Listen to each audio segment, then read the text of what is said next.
जब उनमें से किसी को बेटी के पैदा होने की खबर मिलती है तो उसका मुंह गम के सबब काला पड़ जाता है और वो अंदर ही अंदर घुटने लगता है, और उस खबर बद के सबब जो वो सुनता है लोगों से छुपता फिरता है, सोचता है कि आया जिल्लत बर्दाश्त करके लड़की को जिंदा रहने दे या जमीन में गाड़ दे। देखो, ये जो तजवीज करते हैं बहुत बुरी है, और उसी की निशानियों में से है कि उसने तुम्हारे लिए तुम्हारी ही जिन्स की औरतें पैदा की ताकि उनकी तरफ माइल होकर आराम हासिल करो, और तुम में मोहब्बत और मेहरबानी पैदा कर दी। जो लोग गौर करते हैं उनके लिए इन बातों में बहुत सी निशानियां हैं, और औरतों का हक मर्दों पर वैसा ही है जैसे दस्तूर के मुताबिक मर्दों का हक औरतों पर है। अलबत्ता मर्दों को औरतों पर एक दर्जा फजीलत है, और अल्लाह गालिब है, साहिब हिकमत है। ए पैगंबर सल्लल्लाहु अलैहि वसल्लम, अपनी बीवियों और बेटियों और मुसलमानों की औरतों से कह दो कि बाहर निकला करें तो अपने चेहरों पर चादर लटकाकर घूंघट निकाल लिया करें। ये चीज उनके लिए मूजिब शनाख्त तो इम्तियाज होगी, तो कोई उनको ईजा न देगा, और अल्लाह बख्शने वाला है, मेहरबान है। और किसी मोमिन मर्द और मोमिन औरत को हक नहीं है कि जब अल्लाह और उसका रसूल कोई बात तय कर दें तो वो उस काम में अपना भी कुछ इख्तियार समझे, और जो कोई अल्लाह और उसके रसूल की नाफरमानी करे वो बिल्कुल गुमराह हो गया। मुसलमानों, तुम्हारी औरतों में जो बदकारी का इर्तिकाब कर बैठी उन पर अपने लोगों में से 4 शख्सों की शहादत लो। अगर वो उनकी बदकारी की गवाही दें तो उन औरतों को घरों में बंद रखो यहां तक कि मौत उनका काम तमाम कर दे, या अल्लाह उनके लिए कोई और सबील पैदा करे। और जो 2 मर्द तुम में से बदकारी करें तो उनको ईजा दो, फिर अगर वो तौबा कर लें और नेकुकार हो जाएं तो उनका पीछा छोड़ दो। बेशक अल्लाह तौबा कबूल करने वाला है, मेहरबान है। और जिस चीज में अल्लाह ने तुम में से बाज को बाज पर फजीलत दी है उसकी तमन्ना मत करो।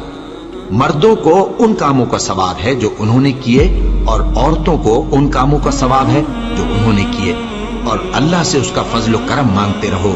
कुछ शक नहीं कि अल्लाह हर चीज से वाकिफ है। मर्द औरतों पर हाकिम है, इसलिए कि अल्लाह ने बाज को बाज से अफजल बनाया है, और इसलिए भी कि मर्द अपना माल खर्च करते हैं। तो जो नेक बीबियां हैं वो फर्माबरदार होती हैं, और उनके पीठ पीछे अल्लाह की हिफाजत में माल व आबरू की खबरदारी करती हैं। और जिन औरतों की निस्बत तुम्हें मालूम हो कि सरकशी और बदखुई करने लगी हैं तो पहले उनको जबानी समझाओ, अगर न समझें तो फिर उनके साथ सोना तर्क कर दो।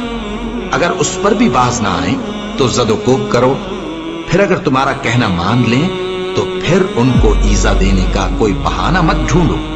बेशक अल्लाह बहुत ऊंचा है, बड़ा है। मोमिनो, तुमको जायज नहीं कि जबरदस्ती औरतों के वारिस बन जाओ, और देखना इस नीयत से कि जो कुछ तुमने उनको दिया है उसमें से कुछ ले लो, उन्हें घरों में मत रोक रखना।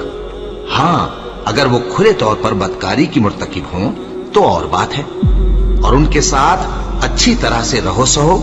फिर अगर वो तुमको नापसंद हों तो अजब नहीं कि तुम किसी चीज को नापसंद करो और अल्लाह उसमें बहुत सी भलाई पैदा कर दे। बदकारी करने वाली औरत और बदकारी करने वाला मर्द जब उनकी बदकारी साबित हो जाए तो दोनों में से हर एक को 100 दुर्रे मारो।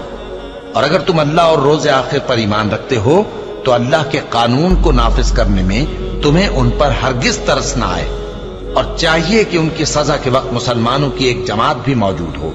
बदकार मर्द तो बदकार या मुशरिक औरत के सिवा किसी से निकाह नहीं करता, और बदकार औरत को भी बदकार या मुशरिक मर्द के सिवा और कोई निकाह में नहीं लाता। और ये यानी बदकार औरत से निकाह करना मोमिनों पर हराम है।